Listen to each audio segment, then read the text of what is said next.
I'm still sick. I'm sick for a week. What's up, Yap Squad? And welcome back to another episode of the Re-Yap of the Skeleton Crew.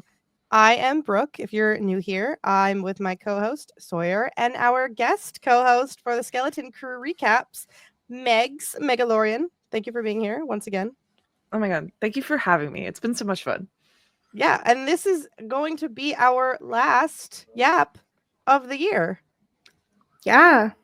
Oh my god. Crazy. So I think when you listen to this, it'll be the day before. It'll be New Year's Eve. Oh wow. Yes. Yeah, that's crazy. Which is also Skeleton Crew Eve.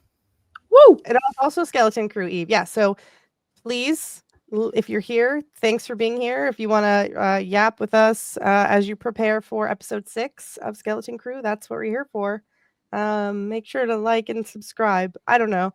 My brain is like mush today, man. How's everybody's holidays? Just quick little. So good. Cold. Cool. So good. Yeah. Oh, cold. Oh my gosh. No, I got to have 2 Christmases, which was nice. That's exciting. Nice. Yes. I know. I got to see my whole family, which I haven't in a very long time, so that was really fun. Very Good nice. Times. Yeah, what about you, Brooke? It was chill. I've been sick, so not a lot happening in this household. You can probably That's okay. tell. Sometimes that's nice. Yeah, no, I definitely needed the break.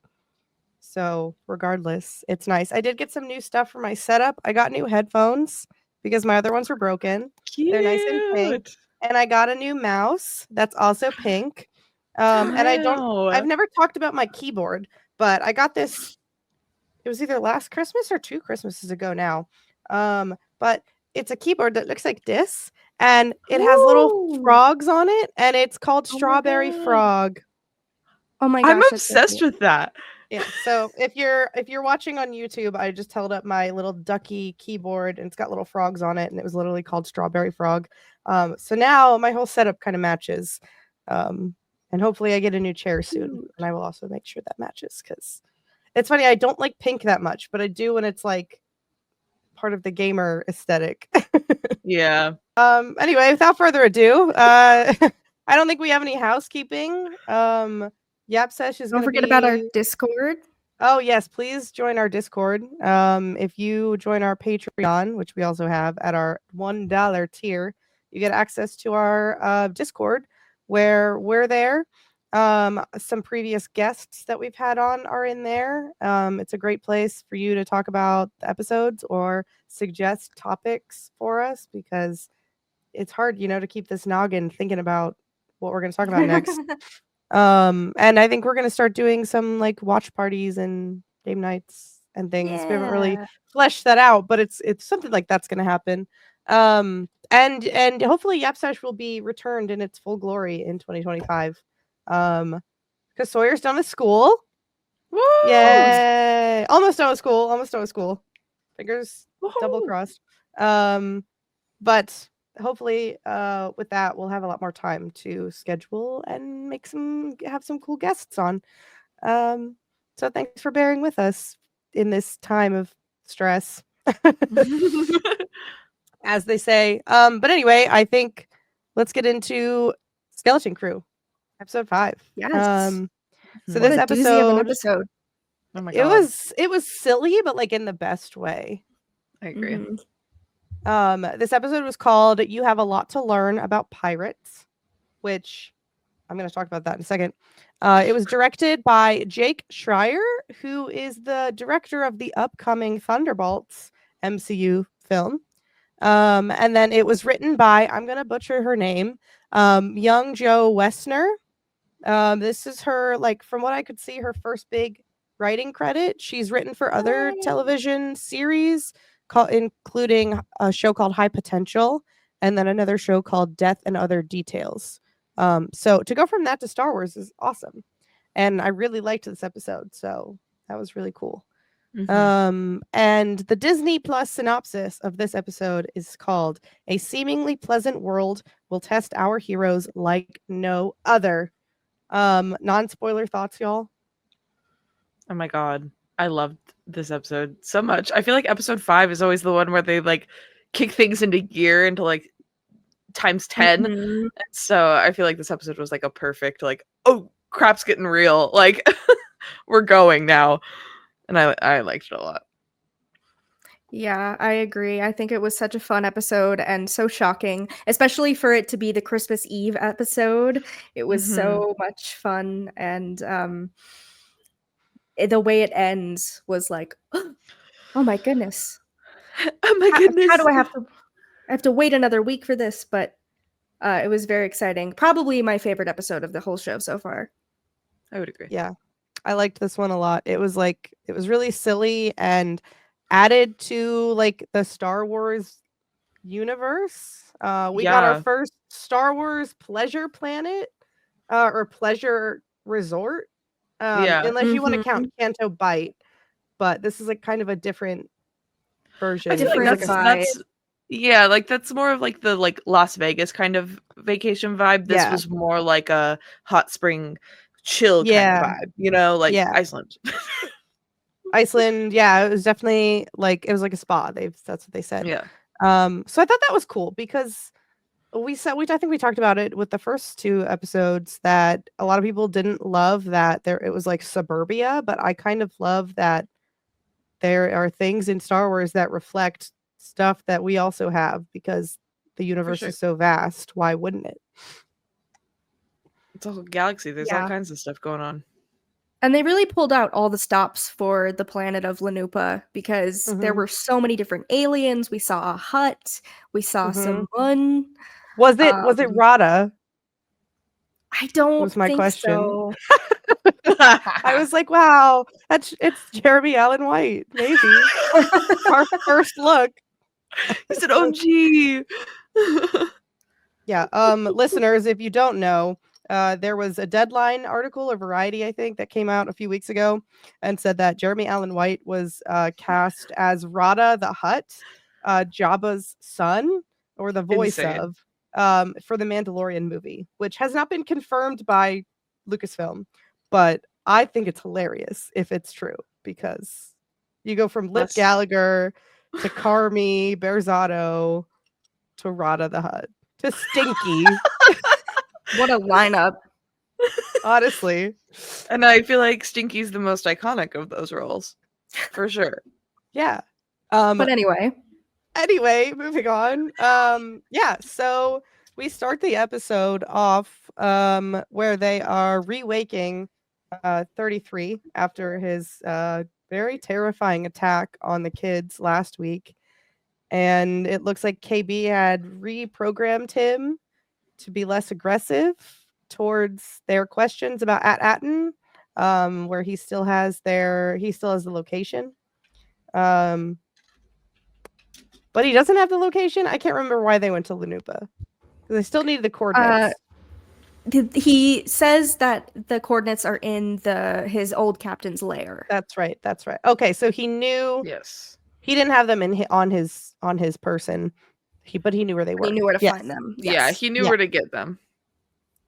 Yeah. So that is where we find we get some Star Wars pirate lore.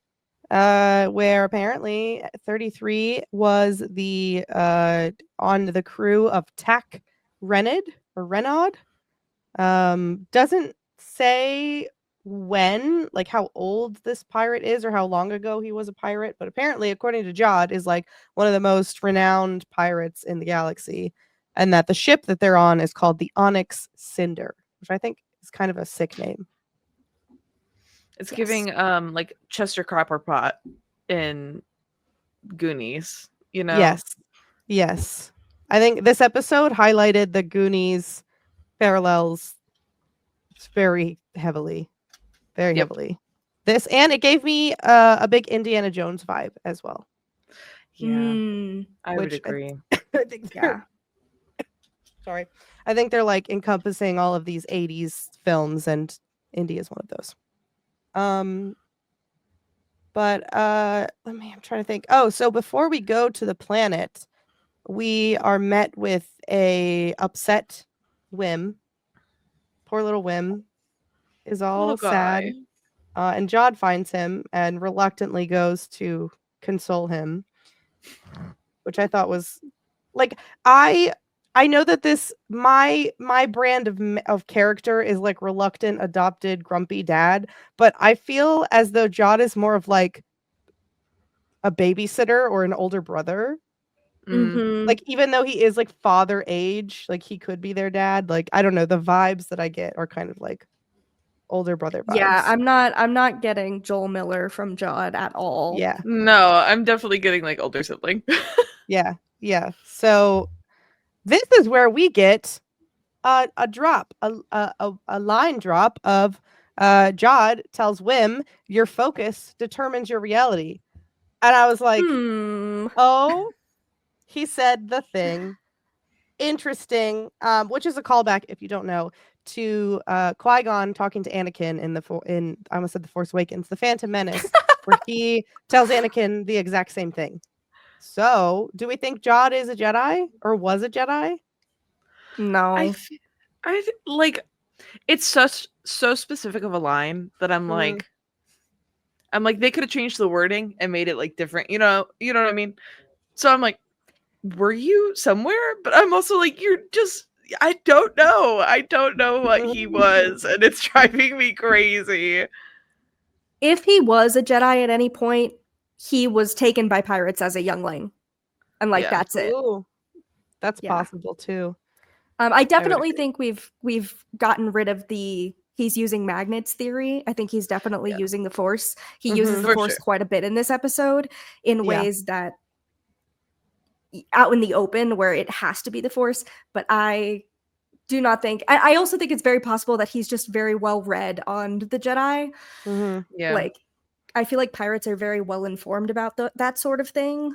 They have to be all-knowing in a lot of ways in order to navigate the universe the way that they do. So that's my theory. I feel like I think my theory is because I think when it came out that Jod was going to be some sort of Jedi. I don't remember. It was stated in articles, and Jude Law talked about it. A lot of people were like, "Oh, another survivor of Order 66. Like we have so many now." But I don't think. Like I agree. I think he was taught as a Jedi. Maybe he was in the temple when he was younger, and then was either taken or left because he does seem to have those like foundational ideas that they teach you when you're a youngling.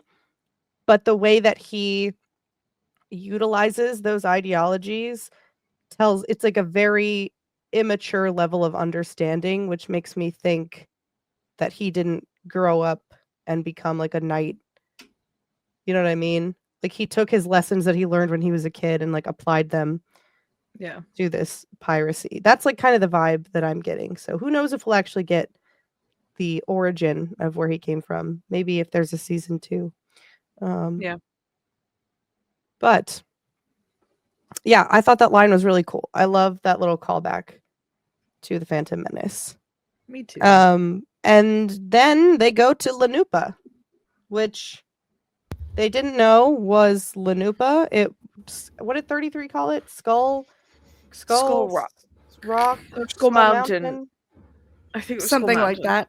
Something like that. It sounded very piratey. Much cooler than Lanupa, but then it turns out that they're on this planet that has this resort and spa, and it said like that is they were adults only. Adults only, yes. So I loved that bit where all the kids were yelling. We're like, "Are those children? Like, this is an adult only resort." So I love the way that they dressed the kids up as the wise elders. Oh my god, their little outfits. I just was eating that up. And I love the way they came down from the ship too. Yeah. How they didn't just come down the ramp. Like Jod was like motioning and he was like, "Oh shoot, they're not coming." And then they just like come down on this like I don't even know what it was. Like was it a leg of the ship or like I just know that like they had a plan set in place and then one of them was like, "Guys, it would be so cool if we did instead." As Jod was like waiting out there. Oh, it's so good.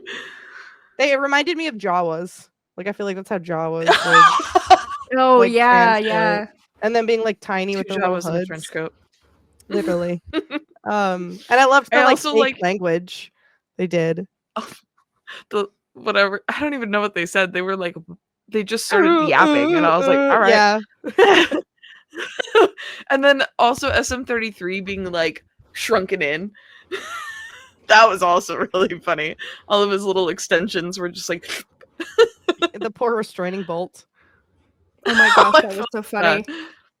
That was a good bit. Yeah. He was like, why I oughta, and then just electrocuted. Yeah, so this is like the first time that we've seen this kind of spa. I thing. also Go to ahead. backtrack for like 2 seconds. Please do. Them talking about Captain Rennod on the ship when it like panned to all of them sitting there, like it was like story time with SM33. I ate that up. That like iconic, and I just it reminded me of like if you ever like, or if your parents ever make a reference to you that you don't understand, or like making a reference to kids younger than you or like a generation younger than you, and you're like, all right, crickets, cool. You're like, yeah, or even just making a reference about anything that other people are like, I don't know what the fuck you're talking about, and you're like, well, it was funny to me. Just love. Cool. But yeah, we get to this place and Jod bribes them all with money, with the Old Republic credits. Or tries, but he gets interrupted.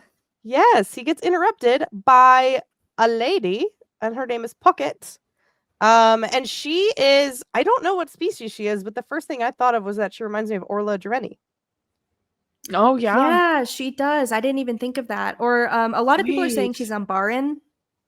But is Orla Umbaran? I think no, so. She's not. Or is she? I think she is when I looked it up. Oh, she was. She was Umbaran, yeah. Yeah. But I don't. So, there's. I feel like. Oh, it. you know.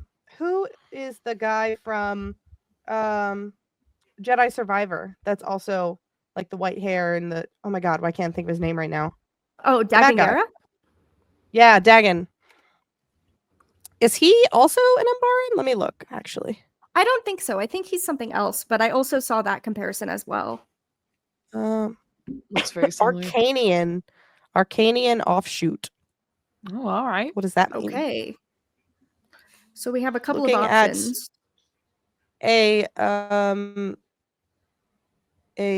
page with information from a site that I don't want to promote. Subspecies of the Arcanian race. Interesting. Yeah. So she looks similar to either of those, Umbaran or Arcanian. So I don't know. But the actress is played by she's the voice actor of Merida from Brave. Yes. Which is great. My mom looked over at me and was like, why does she sound so familiar? And I was like, she was in Brave. And my mom was like, immediately went, if you had the chance to change your fate, would you? And I was like, thanks, Mom. That's great. Yeah, she sounded familiar to me too, but I think I've only seen Brave like one time. So I was like, I don't know. Usually I'm pretty good with voices, but if it's not something I'm super familiar with, it's not as easy. But I thought her character was really cool. I was like, the gears were turning. I was like, how would I make that a wig? As one does, as cosplayers do. But I thought she was cool, and she's a bounty hunter. And I don't know. I don't know. Was it explained? Did she just also happen to be there, or was she tracking him previously? I think she just happened to be there, and she recognizes him as Dash Zenton, not as any of the other names that we've heard before. So we add yet another name to the roster. Yeah, I said at the same time as the kids, like, how many names does this guy have? So many aliases. But she quickly is like, I couldn't find any record of a dash sentence, and so immediately we find out they're in trouble because she's a bounty hunter, and maybe she was on vacation, but now she has an opportunity. Yes. She's like, So- maybe I can make some coin. And I Jod- can't even believe last week I was like, how are the other pirates gonna find Jod? I didn't even think about bounty hunters. Yeah, and how they duh. had literally said, like, we're gonna find you. And then, you know, we have this whole thing in the Star Wars universe where they look for people. I didn't think about it either. She said bounty hunter, and I was like, oh my god, are we going to see the Mandalorian? And I was like, wait, he's not. I don't think he's bounty hunting anymore at this point. Although we don't know. I guess we don't know when Skeleton Crew is taking place in relation to the timeline of the Mandalorian. We just know it's in that same era. It's true. So I don't know. He could have showed up. Who knows? He could have been like, hey. I was really hoping for a Hondo or a Lando appearance in this episode. Like, it's a very far-reaching thing, but as soon as they said Pleasure Planet, I was like, Lando? Lando would be there, right? He would be hanging out. Yeah. Even Hondo, but less less. It would make sense for him to be there less than Lando. But alas, that's okay. I'm still, holding out hope that we'll get some sort of fun cameo. If not, that's okay, because that's not what makes a show good. Just want to put that out there to the listeners. That is not what makes a show good. I just like to be a fan that is serviced. So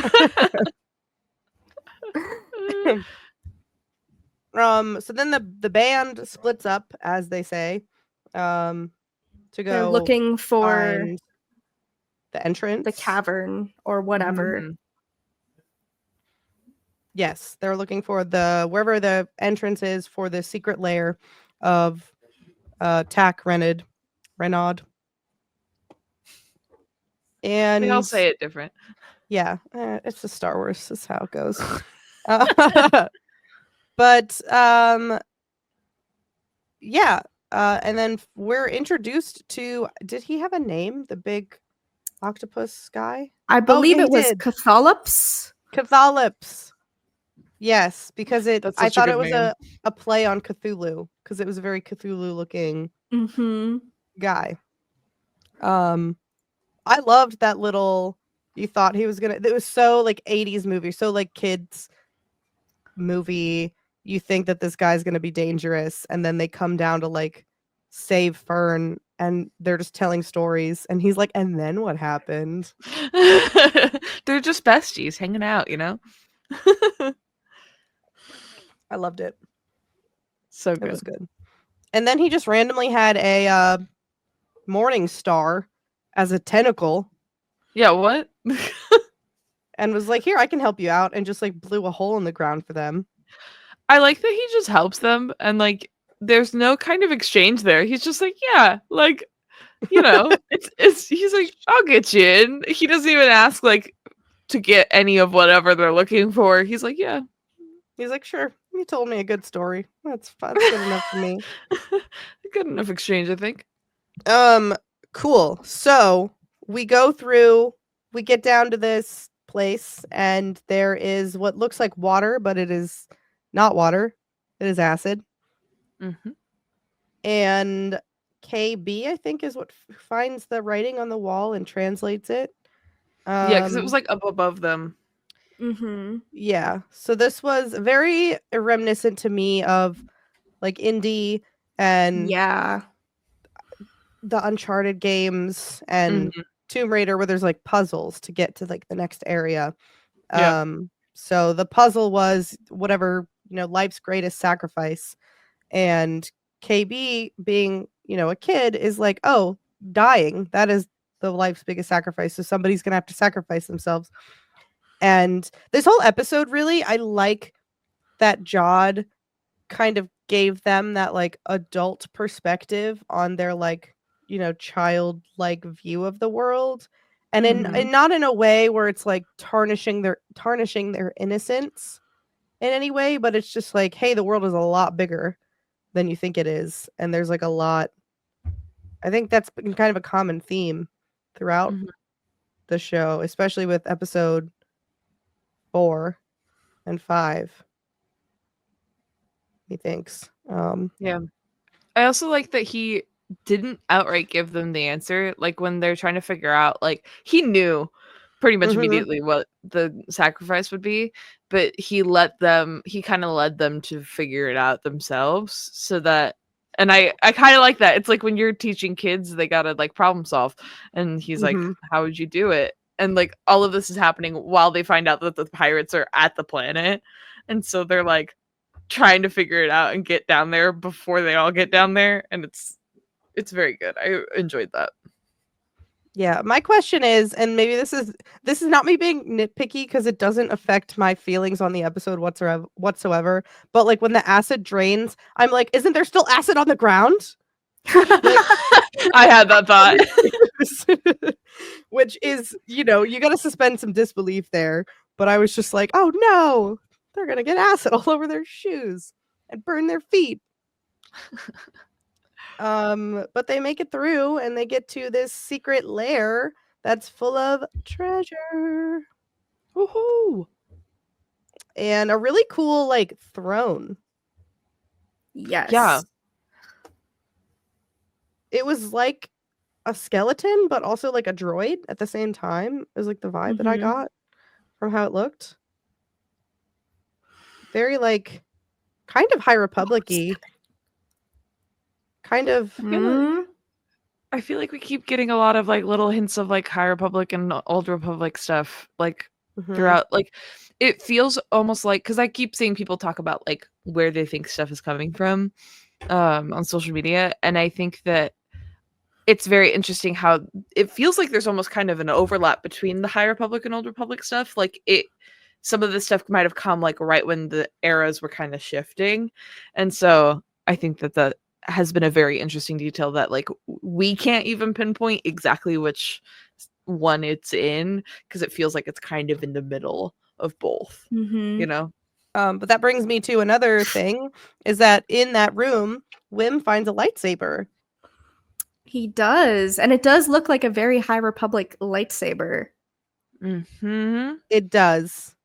The gold and such makes me think that however old this pirate was, it had to have been like, my feelings are that he was probably around before the Nihil, because the Nihil were kind of like the pirates of the High Republic era. That's true. So unless we find out that he was a former Nihil member or whatever you want to call him and then became a pirate, but I get the feeling he's older than that. Yeah, that makes sense because the Nile were so prominent and there wasn't really room for other pirates during that time period. So I think that, back to what you were saying, Meigs, about it being somewhere in between the Old and the High Republic, I think is pretty accurate. But that means also that at Aten and all of the other At planets were arranged and configured, I guess, during that time, which is very interesting. I think leads back kind of to the great works thing that we talked about like in the first 2 episodes. Like I really think that it goes back to like possibly the planets were constructed and created or like taken over during that High Republic time and then like developed in that like in between time, Yeah, I think definitely I agree. I guess we'll just, I don't know if this show is going to have time to like really do any tie-ins with High Republic stuff, but I do love the little nods that I think we're getting to High Republic. I wanted to ask, now that we like get to it, we get this like really choppy hollow of Tak Rennod that we can't see his face, we can just hear his voice. And I feel like that is meant to be a reveal later that we might get. Do you guys have any thoughts on who it might be? Someone we knew, or someone we know already, or somebody new? I don't know if it's somebody we already know, but I did see, I think it was Star Wars Explained who made the connection that from the little bit of outline that we can see, it almost looks like it's Neil's species. Ooh. Yeah, that's Okay. what I saw too. Which could be very interesting if Neil, the most purest, precious soul of the bunch, is the direct descendant of, because I'm still working with the theory that the supervisor, or at least at one point the supervisor, was Tak Rennod, because he's obviously found at Atten. So, you know, it could be that Neil is a descendant of him.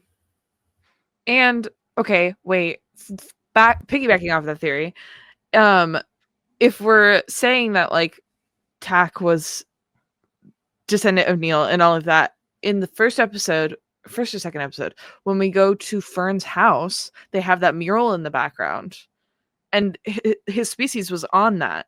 So he could have, you know, that could all be connected in some way of like, he showed up.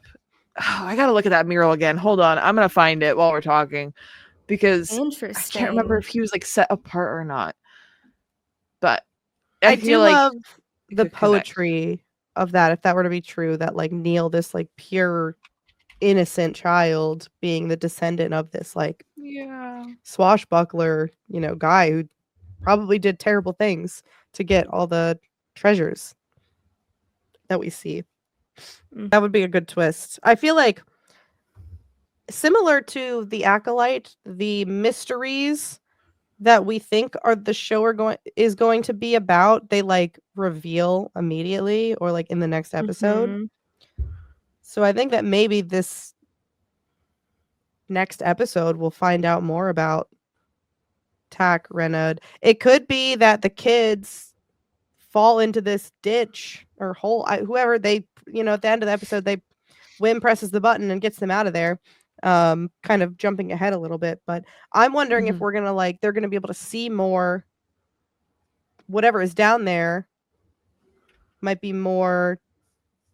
I feel like next episode would be the time for them to find out who this pirate is, if he is in connection with any of them. I saw somebody else say that they thought it could be 33 is Tak Rennod, which I don't hate that idea, but I don't think I agree with it. Yeah, that would be like an interesting twist, but like droids only do what they're told, and so him being like, it wouldn't make sense. Be like, oh, program yourself to pretend that yourself is not yourself. Like, I don't know. That doesn't really make sense to me. For sure.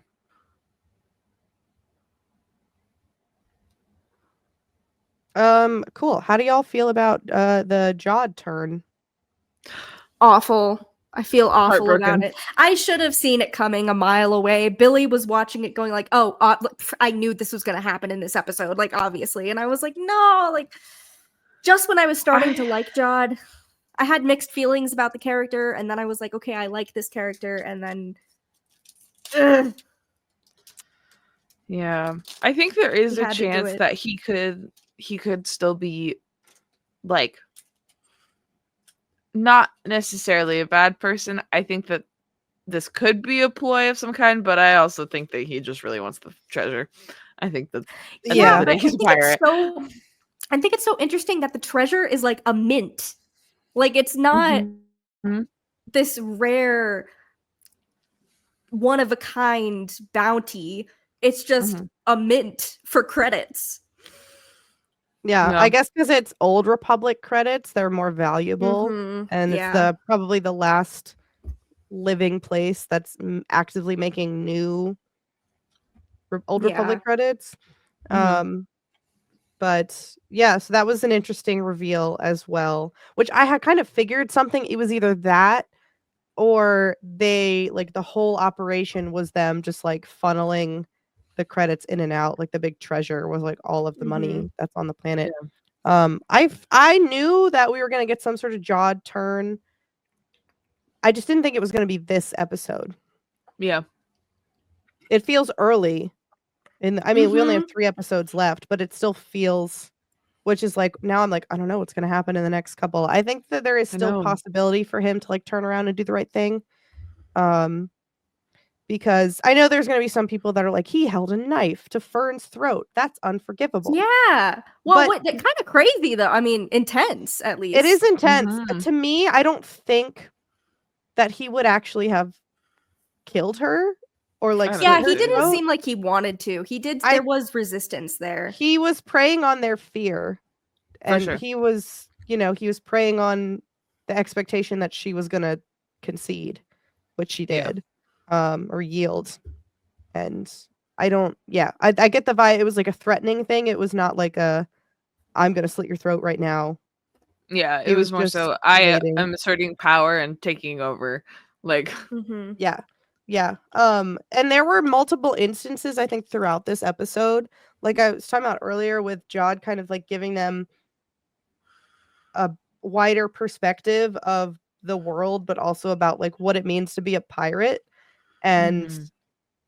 I think there was some foreshadowing in there of like, as they say in Pirates of the Caribbean, like they're more like guidelines, the pirate code. Mm-hmm. And I had specific examples I wanted to talk about, but my brain is just not functioning. But there were like 2 specific moments in the episode that when I rewatched it the second time that I was like, "Oh, this is totally foreshadowing Jod betraying them or turning on them Yeah. to get what he wants." So I thought that was cool.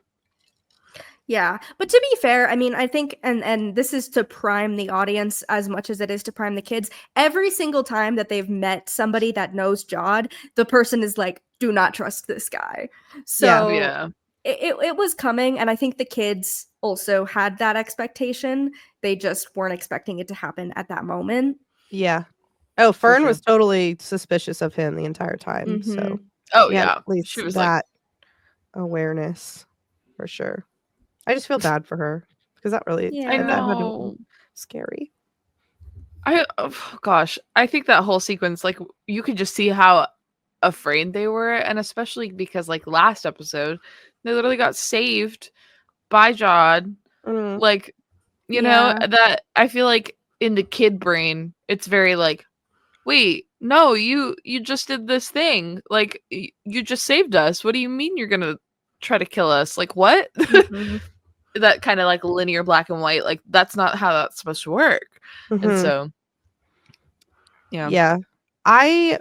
So I think we're all on the same page where he is probably going to have some sort of redemption by the end of the show. I can see them keeping him like the evil route and them Mhm. having to like him dying at the end or crashing the ship at the end and like you don't see him. I hope that they don't do that because to me, and this is the one complaint that I have accepted Ben Solo's death. It's fine. It is what it is.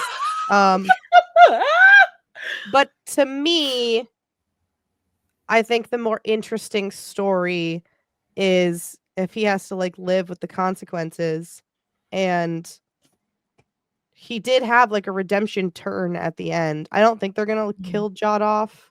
That I don't know. That doesn't make sense to me. But anyway, Star Wars to me is about this like hope and redemption that like you can be a good person despite all of these terrible things that you've done. Yeah. And especially with the found family trope. Like think about all of the ships in Star Wars and the people that are in them, like the crew of people, and they're all like a found family trope. You have like obviously the Ghost crew, Mm-hmm. the Mantis crew from the Jedi games. Even Mandalorian, like Mando and Grogu, that's found Mhm. family. Mm-hmm. So I can't see them veering quite that far off I that agree. path with this. Yeah, I just don't know. I don't know what it would take for me to forgive Jod personally. Like, as an audience.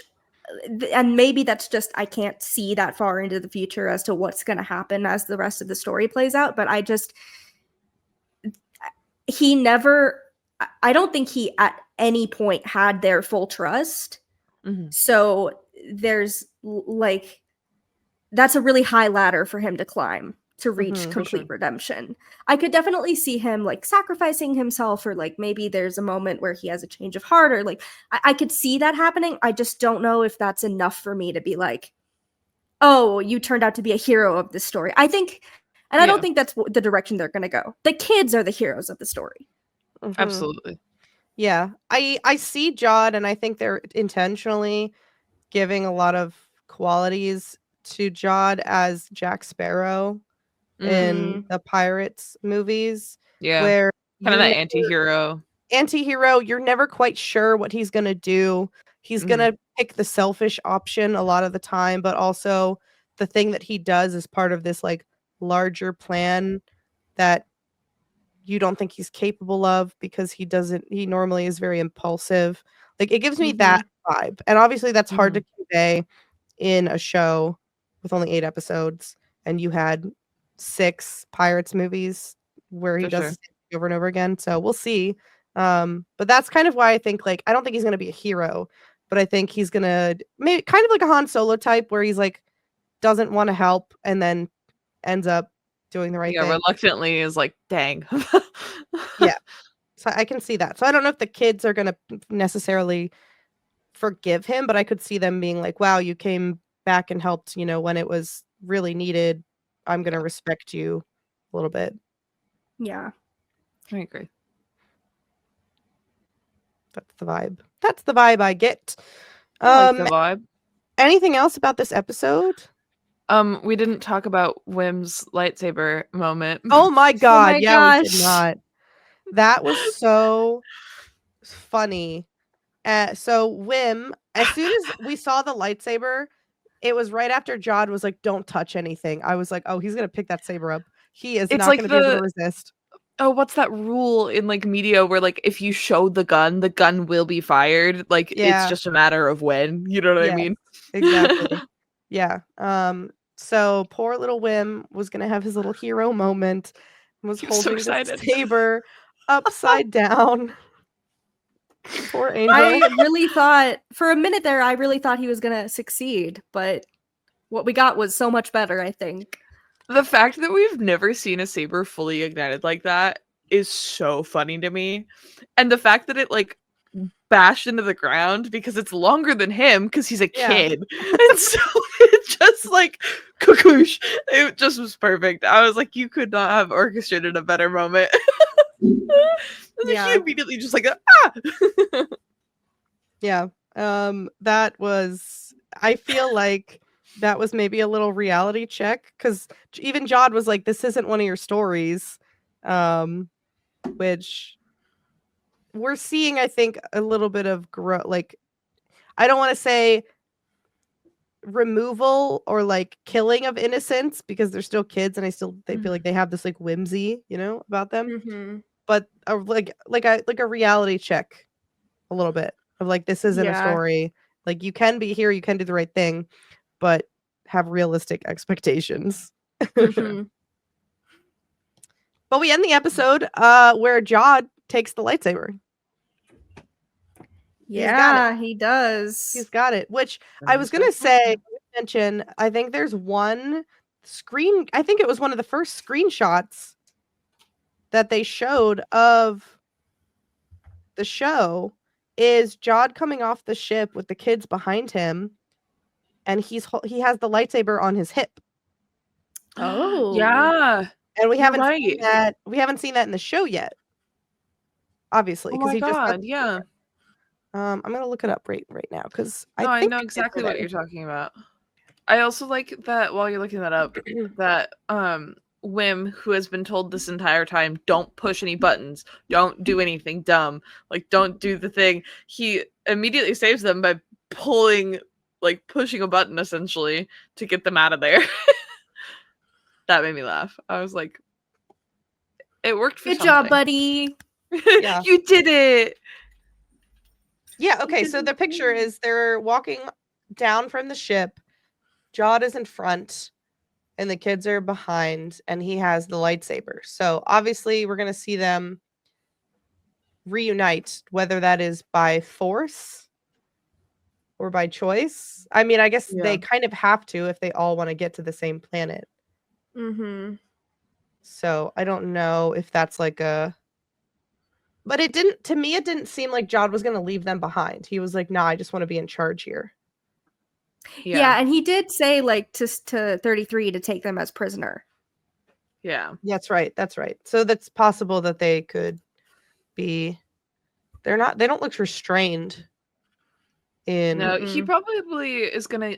In my head, I feel like he can't go to Aden empty-handed. He can't go there and expect to be like totally fine without having some kind of repercussion, without having the kids, especially in the same ship.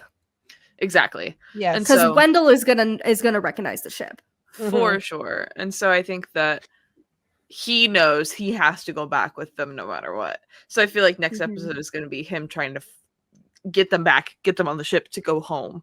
And he's going to be like, while I'm like, I feel like he's mostly doing it just for like assurances that he will get what he wants. Like, he's a pirate at the end of the day. I don't think he's being malicious to like hate on these kids. I think he's doing it because he wants a like cut of whatever is there. And so he's not trying to like kill these kids. He's just trying to do what he wants and get what he wants. Yeah. At the end of the day. So for sure. Yeah, that makes the most sense. So we know that they're going to catch up with each other at some point. But we'll have they'll be separated, I think, maybe for a little bit this next episode. So I'm interested to see where it's going to go. Yeah, and it's Bryce Dallas Howard next week, right?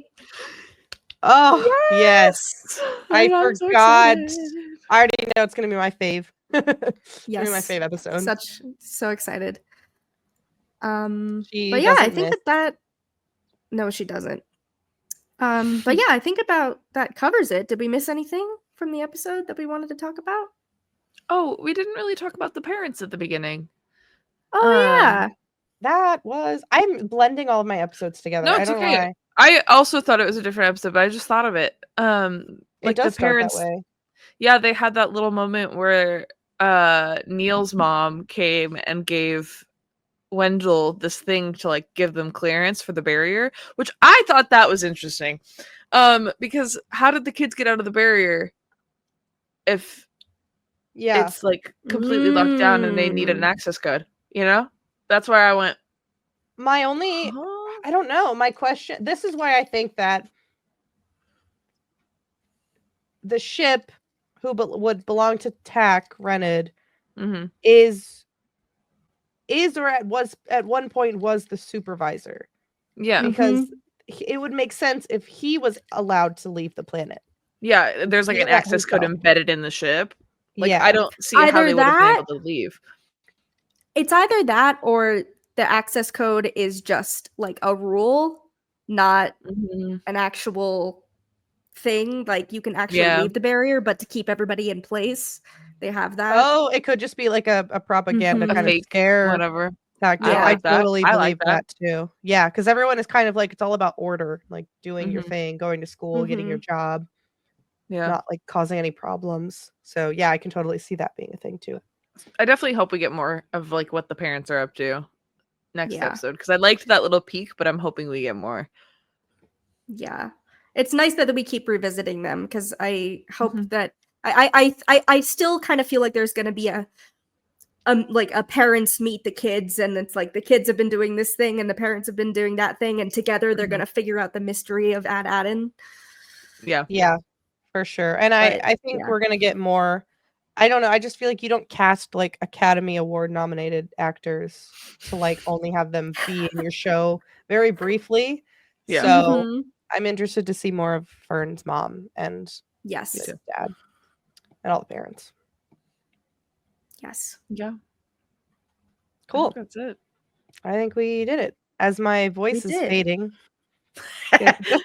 just in time. Cool.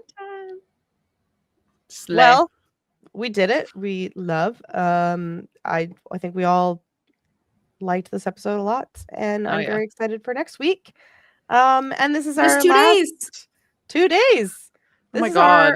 Because we're recording this on Sunday, it's going to come out on Monday. And Tuesday is episode 6. So we don't have that long to wait. And if you're listening to this, you also don't have that long to wait. But yeah, we're going to be back next week with Re-Yap about episode 6. And I hope everybody has a wonderful, amazing new year. Because this is our last Yap Happy of New Year. 2024. Oh my god, we'll see you in 2025. Whoa. Yeah. That's crazy. Until then, we'll yap with you next year. Goodbye, y'all. Bye.